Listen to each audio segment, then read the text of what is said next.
After the passage of the 1964 Civil Rights Act, Martin Luther King expressed his concerns about integrating into a burning house. Well, it looks like there was never a sound single house to begin with. Just two houses next door to each other and slowly burning apart. Two houses that are now in pitiful shape, and two houses that are actually similarly broken. Maybe it's time that decent people build a new house based on character. And whatever that house should look like after taking character into primary account. However it looks on the surface after that will be what it ought to be, without quotas, prejudices, or preferences beyond a positive demonstration of genuine quality.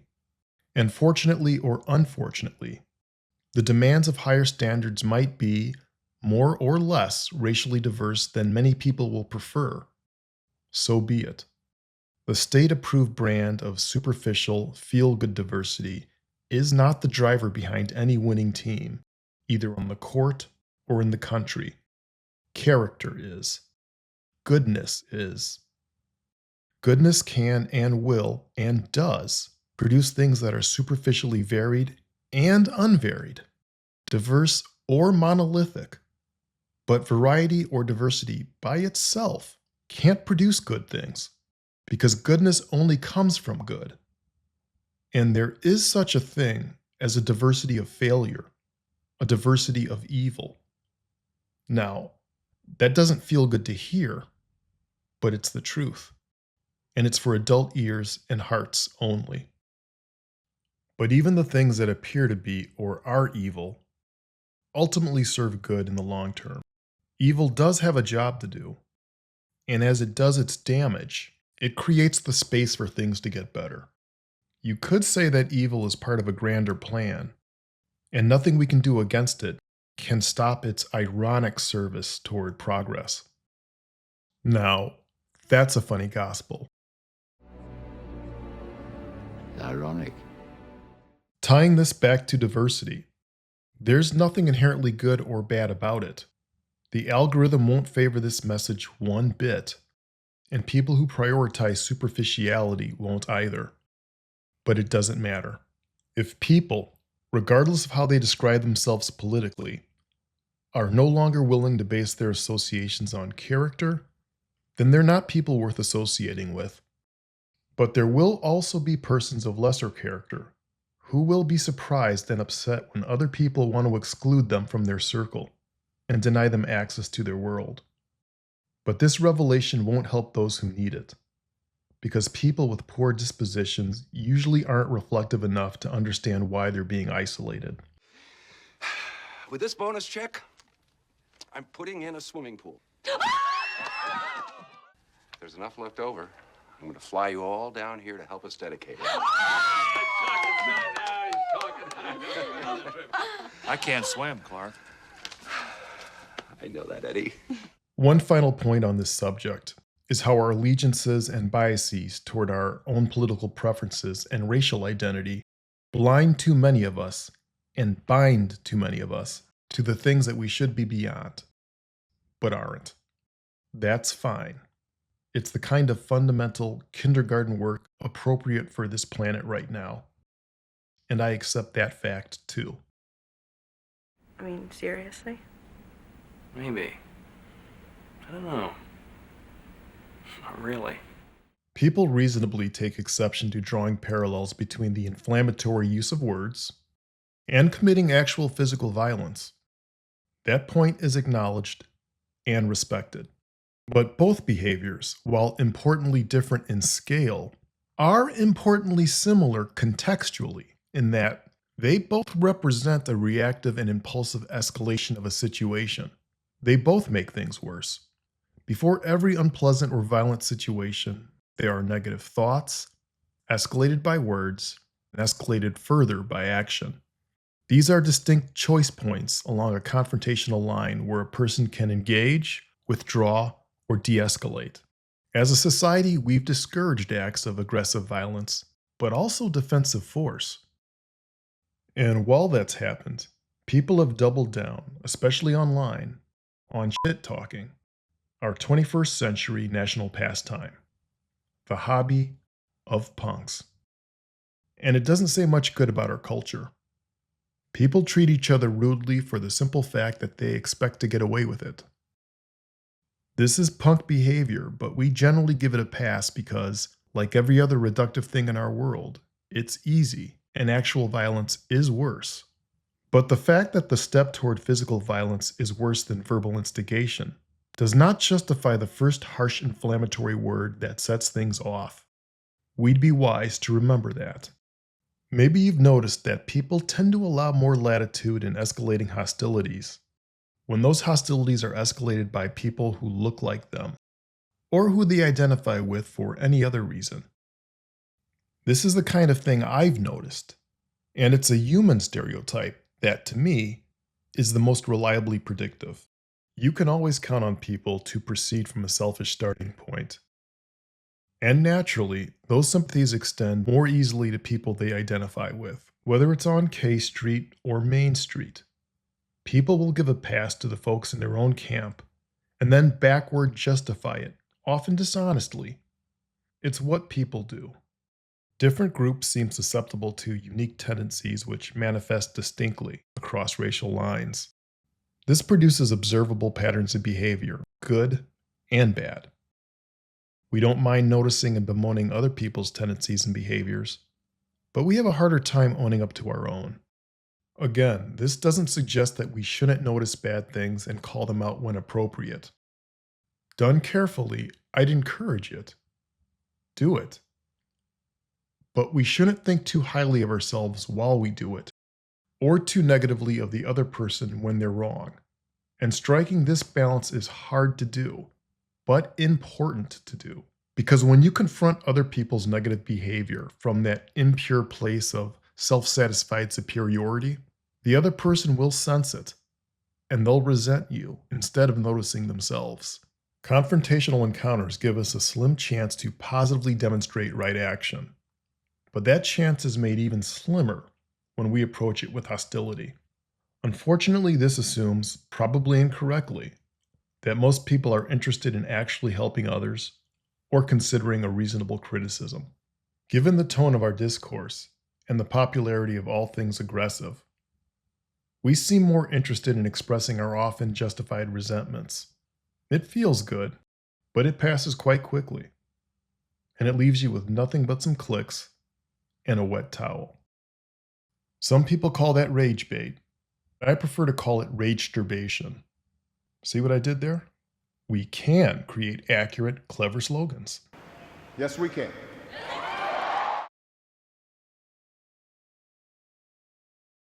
Here's a tale from an old gym I went to over 10 years ago.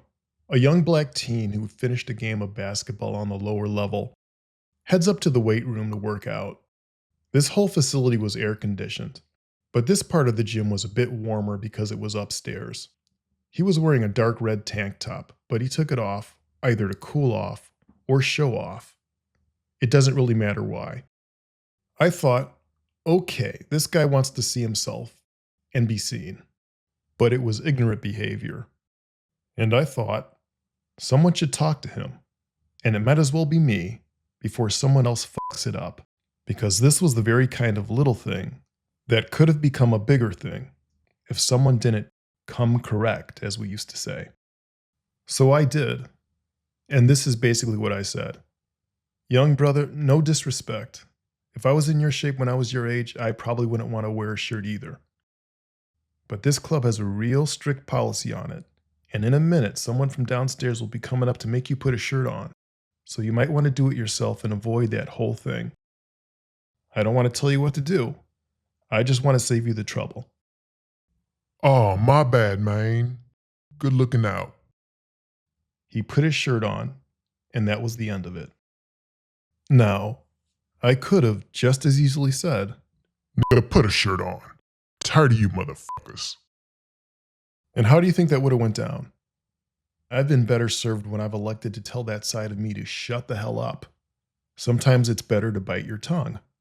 All it requires is applying that pattern recognition skill that everyone brags about having to situations where the restraint of anger is the correct answer. The more you do it, the easier it becomes. You can then consider those moments as successful credit hours in the moral classroom, because it's even more important to exercise our own internal restraint when we encounter others who are clearly failing to exercise their own. Because feeling good about feeling bad about others doesn't elevate you. And I suspect that the reason that inflammatory finger pointing content of all kinds and from all camps is so popular is because there's an emotional payoff to it. A payoff that requires very little effort and makes us feel a little better about ourselves. For just a few minutes, everyone can tell themselves that they're not the problem, at least not this problem. You need people like me. You need people like me so you can point your f***ing fingers and say, that's the bad guy. What'll that make you? Good? You're not good. You just know how to hide. How to lie. It's hard to tell exactly how much, but some of what's presenting itself as fatigue and noticing is starting to smell a bit more like the prideful, careless reacting to even more careless reacting, accompanied, of course, by the dopamine hit that follows it. Given all of the less than stellar behavior that we're seeing online, this criticism of criticism itself is a challenging case to make. I know. In a sense, this is an attempt to criticize criticism without being too critical. I don't want to dissuade the noticing that leads to a correcting, but I do want people to correctly correct things, if that makes sense. On one hand, I sympathize with the so-called fatigue over unruly, sometimes violent behavior. We should call that out. On the other hand, I have a bad feeling that the emerging iteration of fatigue and noticing is just the latest kind of division and othering that will lead society down another dark, divided path. And considering this cynically, maybe that's exactly why we're seeing more of it. Personally speaking, my fatigue is more centered around how the larger population, from leaders to citizens, kinda sucks right now. But that observation makes me want to direct my attention inward toward my own deficits, the only thing I can control, and the only thing I'm entitled to work on in the first place. And I've got my share of work to do. Do you really think this world would be in the kind of shape it's in if you could allocate all of the ills to the so-called ninjas, immigrants, or any other single group in this world? Again, everyone seems to agree that someone else is the problem. And that's our problem. Because it means we're going to continue to focus on what ought to be done by and about other people. You still looking for us? We found what we're looking for. No. No. It wasn't us. It was them. The warriors. You warriors are good. The rest is ours.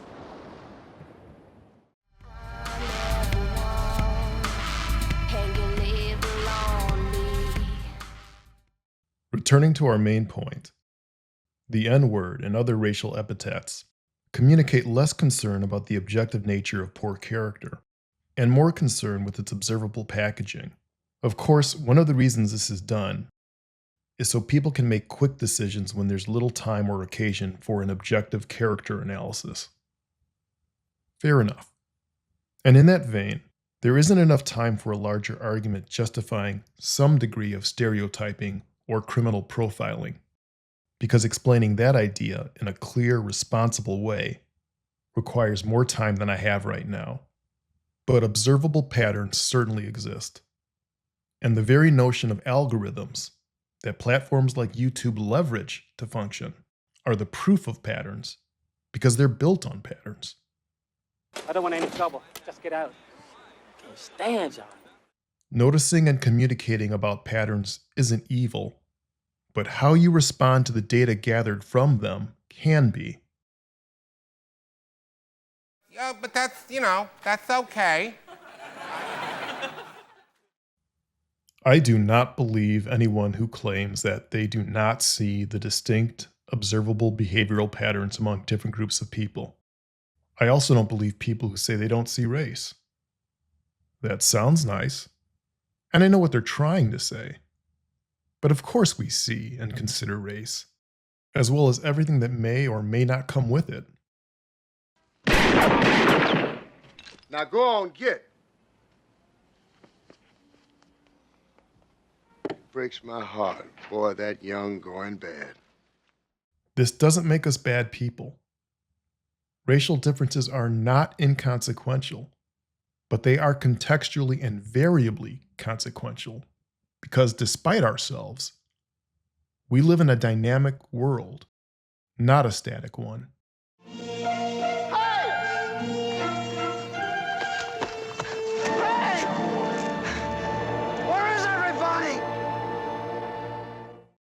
This dramatically impacts the effects of biological differences.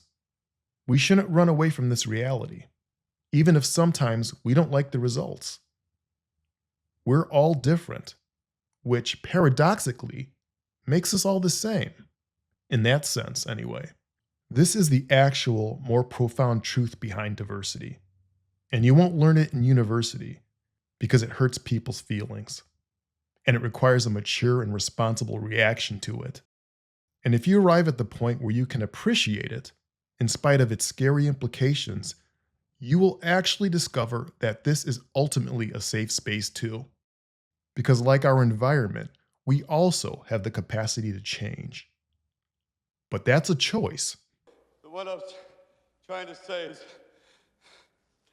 that if I can change, Я думаю, что каждый тоже изменился and сегодня. you can change, Вы можете измениться. everybody can change. Каждый может измениться. Some people, because of their conditioning and preferences, make their racial identity a large part of their personal character. And in so doing, they restrict themselves to it, in direct proportion to how much they prioritize it. Because we own ourselves, this is everyone's right. But it's a spiritual dead end.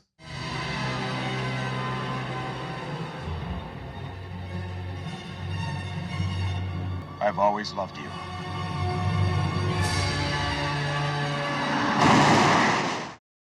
For all the pain and suffering and vile things that happened to me, blame everybody. Blame white people.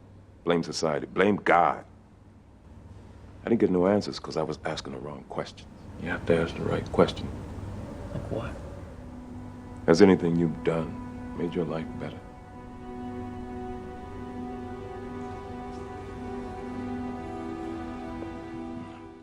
If we plan on dealing with others respectfully, as respect was defined earlier, we have to really ask ourselves what and why they are, who they are. That's when we start getting real and start really seeing. And we should do this because it's the right thing to do. And in spite of the fact that a lot of people are going to live up to or down to their stereotype. So we can acknowledge the patterns and things that are in front of us, on our screens and in real life. To the extent that online platforms have made once taboo discussions more prevalent will be, despite some necessary ugliness, a good thing in the long run. All of this fatigue and noticing is fine, but it's only a first step. There's real work ahead, beyond rage debating. America first! America first! Get that through your head, dude! It's hard to clean a huge mess without getting down in the dirt, and our society is in need of some serious cleaning. But we must be very careful in how we proceed and present our observations, because with considered effort, we can do so constructively and respectfully. I love black people, but I hate niggas, boy. Oh, I hate niggas. Boy, I wish they let me join the Ku Klux Klan. Shit, I do a drive-by from here to Brooklyn. I hear you, Chris. More so for the first part, but I understand the emotion behind the second. My personal fatigue is more of an exhausted disappointment, but there's some latent anger there too. I'm working on it, and it helps to focus on the good things, which we can all do. Still, I'd go one step beyond what Chris was joking about there. Because besides black people, my love is reserved for anyone who is on balance more good than bad, but more importantly, wants to be better than they are. As for the things and people that are, let's say, insufficiently good, I still have love for that thing in the universe that stubbornly insists on making bad things better in time, however long it takes. If it takes a lifetime or lifetimes, we will learn. We may be stubborn, but our stubbornness and stupidity will not outlast eternity. And it most assuredly won't save our dying bodies or the decaying skin that so many of us are fixated on. In a material culture, it makes sense that many of us will continue to focus a bit too much on our material bodies. After all, it's what we see first, but it needn't be what we see last. I am so pretty. I am so pretty. Look at me. Everybody just wants to be me. I'm pretty. I'll wind this down by indicting myself. I'm not a warm and fuzzy kind of guy, but my kids have softened me up, and I can't help that now. The way I'm approaching the content made here is a conscious effort to produce something that is at least on balance more good than bad, despite some of the things I will get wrong in the process. I would love to express a greater affection for mankind, but I'm not quite there yet. And to pretend that I am would be fake. But I can at least say that my resentments are beyond color. And I think that much is a decent start. And anyone, even the most ardent racially minded or weary among us, can evolve past a strictly racial consideration of other people, despite all of our misgivings. Of course, the choice is ours. But considering everything, I still stubbornly believe that somehow it'll be worth it. And I maintain that our spiritual evolution requires seeing beyond the superficial, because at root we are beyond superficial. And the pressure of time and circumstance will push us and prime us, despite of, but also in service of ourselves, right when we need it most. I think that about wraps this up. That's a closing joke, and it's in context. My voice is starting to go. I've spoken enough for one day, and will return to non-racial matters for the next one. I'll let my homies Richard P., Denzel X., and Forrest G. bring it home. One thing I got out of it was magic I'd like to share with you. Voice said to me, he said, look around, what do you see? And I said, I see all colors of people doing everything, you know? And the voice said, do you see any niggas? I said, no. I said, you know why? Because there aren't any. And it made me say, oh my God, I've been wrong. I've been wrong. I got to regroup my shit. I said, I ain't gonna never call another black man a nigga. In the past, I've made sweeping indictments of all white people. And these generalizations have caused injuries to some white folks who did not deserve them. I no longer subscribe to sweeping indictments of one race. I intend to be very careful not to sentence anyone who has not been proven guilty. It can be stated that I wish nothing but freedom, justice, and equality. Life, liberty, and the pursuit of happiness for all people. In Vietnam,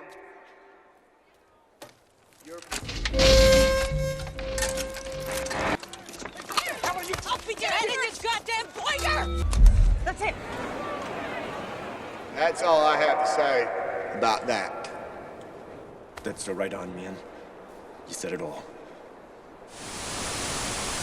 Amazing grace, how sweet the sound.